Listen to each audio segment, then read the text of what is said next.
Pessoal, é importante a gente, ao falar sobre a questão da reforma, que muitos certamente já falaram a respeito de que hoje, efetivamente hoje, por coincidência, dia 11/11/2017, ela entra em vigor, e é um destaque, realmente, é um momento histórico importante para o país. Se ela vai ser boa ou não, o tempo dirá.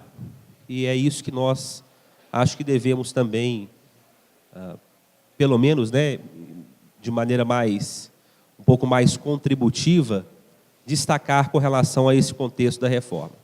E esse tema que me foi proposto, da questão do acesso, na verdade, ele é um pacote, em termos de discussão sobre esses pontos relativos ao acesso ao judiciário e à reforma trabalhista. Mas é importante a gente dizer também o próprio contexto da reforma. Sem dúvida nenhuma, a reforma ela tem um viés econômico significativo.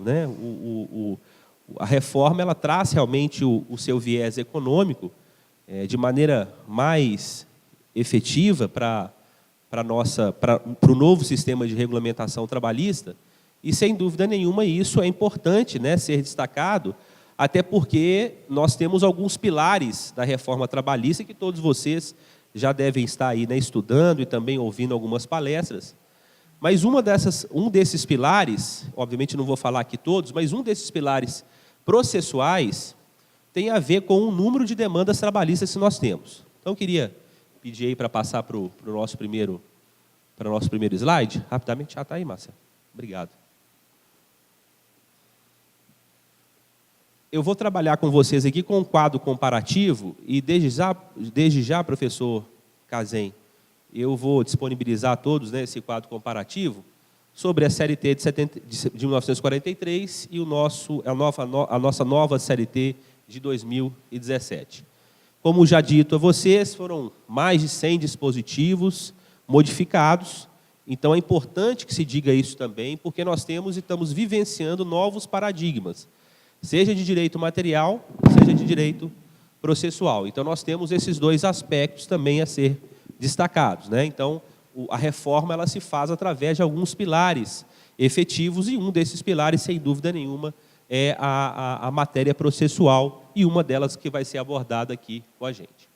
Bom, só para passar para vocês um panorama atual das ações trabalhistas, e eu já até coloquei ali para vocês como título, que o Brasil é realmente um campeão, e o campeão disparado de número de ações trabalhistas no mundo. Estou trazendo aqui para vocês alguns dados, que são dados fornecidos pelo próprio TST, que no Brasil, em 2016, então não estou trazendo aqui o número atualizado ainda de 2017, não fechamos esse número, em 2016 foram quase 4 milhões de novos processos trabalhistas.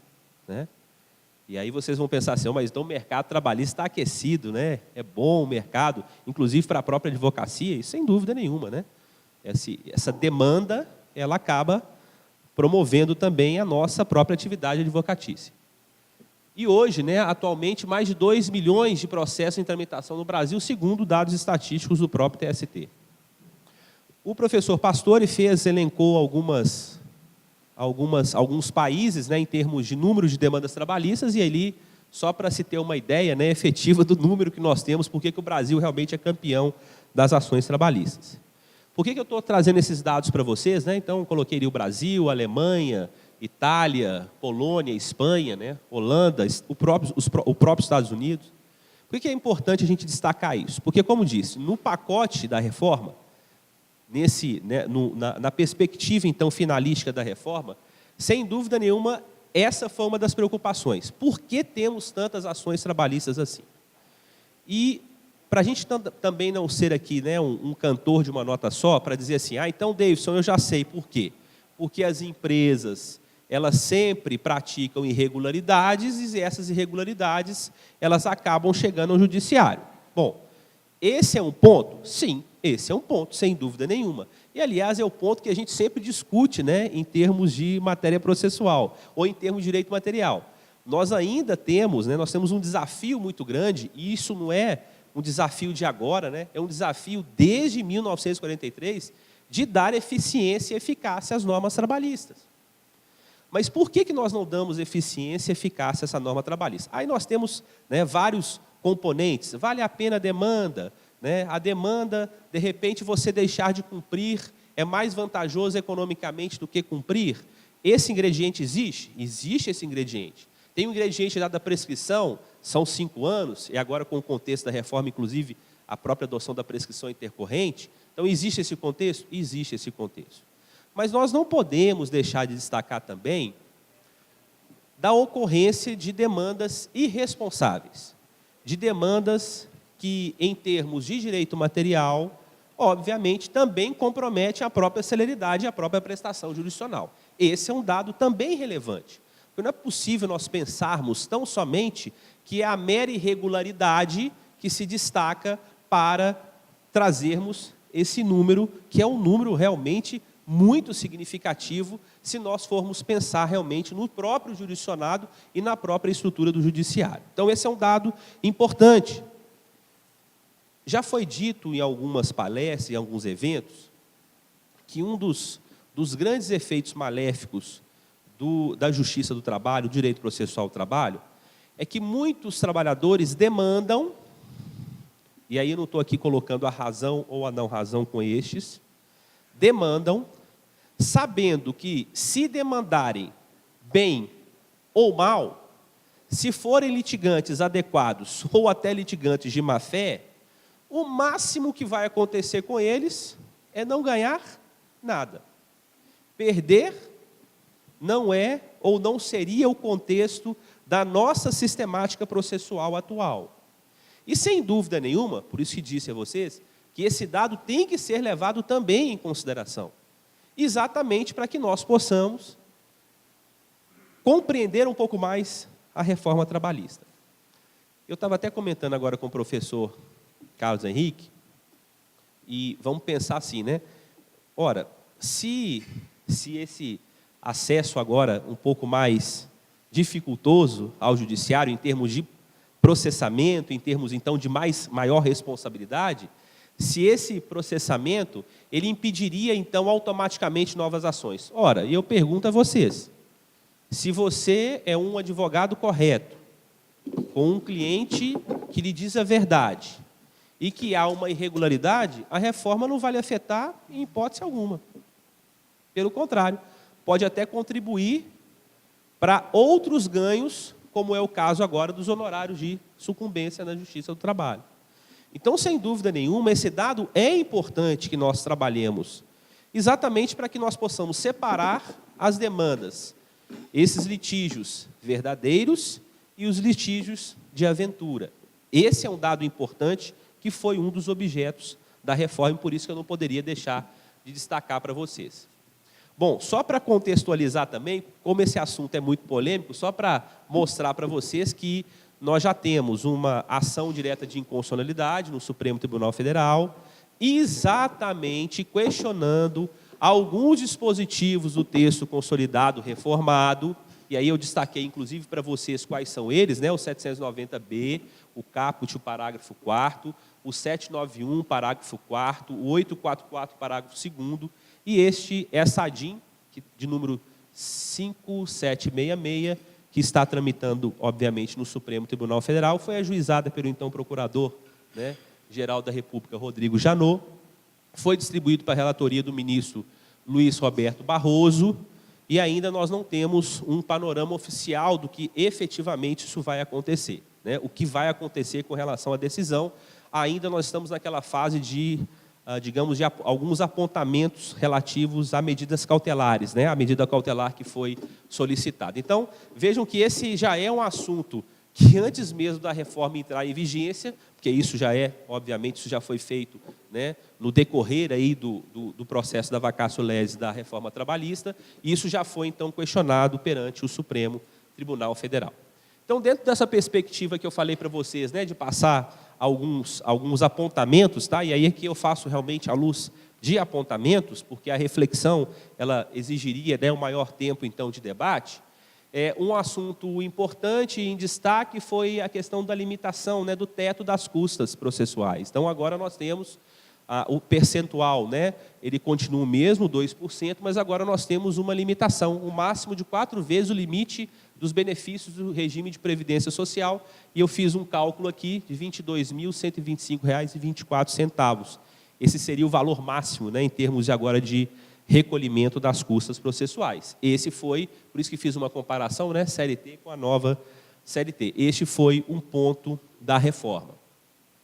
Um outro ponto da reforma extremamente polêmico, que tem a ver muito, obviamente, sempre com o nosso tema, do acesso, é a questão da concessão do benefício da justiça gratuita.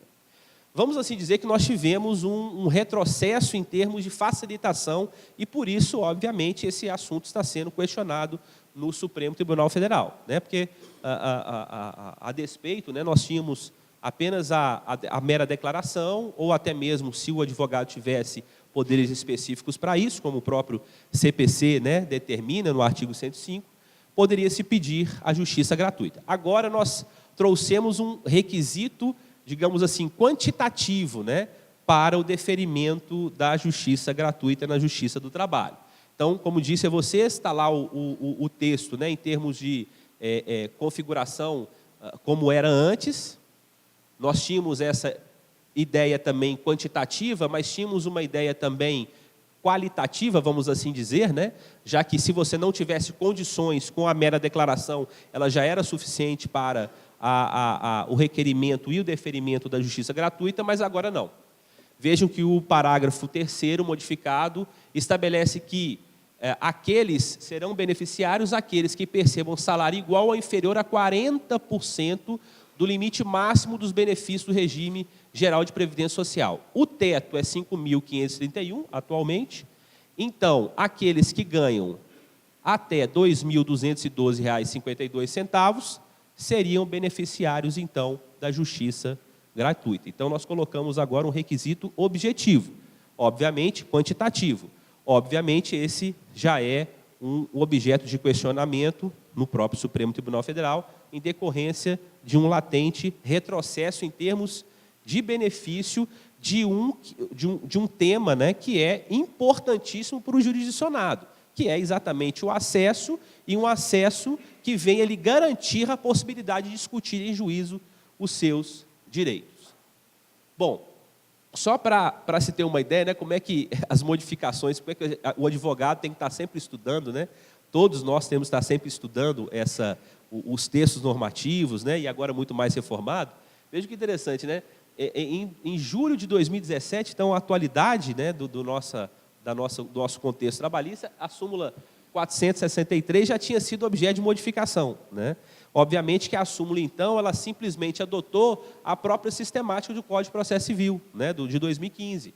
Então, essa súmula, ela foi, então, divulgada, né, ela teve as suas alterações divulgadas em julho de 2017, dentro daquilo que vocês já conhecem, dentro do próprio Código de Processo Civil, mas também da facilidade que se dava a esse acesso com relação ao próprio Código, a própria CLT, né? Então, aqui nós ficamos com aquele mesmo parâmetro. E agora, com a reforma, com o texto agora já em vigência, né, do dia 11/11/2017, hoje nós já temos o retorno, então, agora sim, do artigo 790, parágrafo 3º da CLT.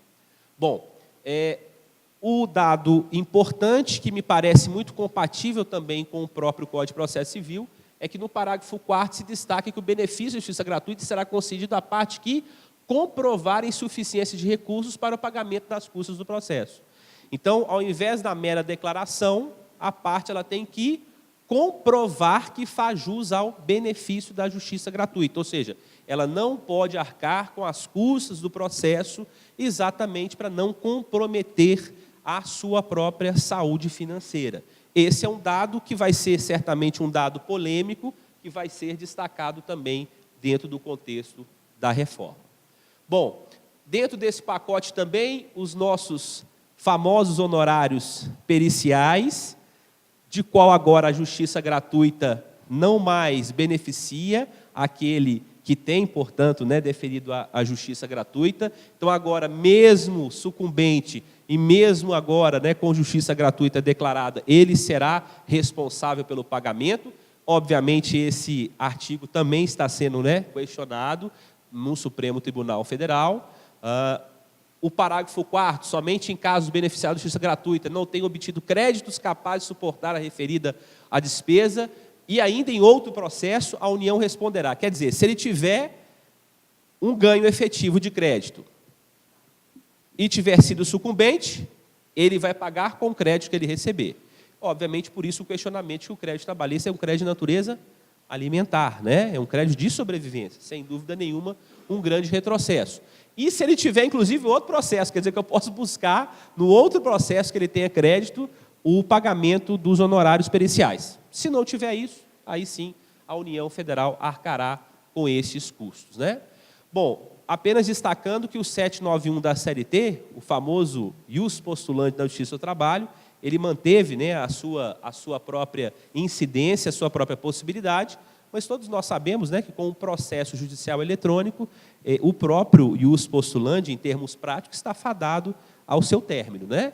Exatamente por essas novas tecnologias também. Então, esse faz parte também do nosso acesso ao judiciário. Os honorários de sucumbência, que fazem parte da questão, né, da valorização do advogado, sem dúvida nenhuma, mas certamente isso também é um destaque com relação ao acesso, porque a parte já tem que pensar também que, além das despesas processuais comuns, temos também agora os honorários advocatícios sucumbenciais na Justiça do Trabalho. As hipóteses onde ele vai observar, né, a fixação de 5% a 15%, essas hipóteses elas estão definidas também no próprio texto, e a questão do benefício da justiça gratuita, né, que ficou muito interessante e que é também objeto da ADIM, né?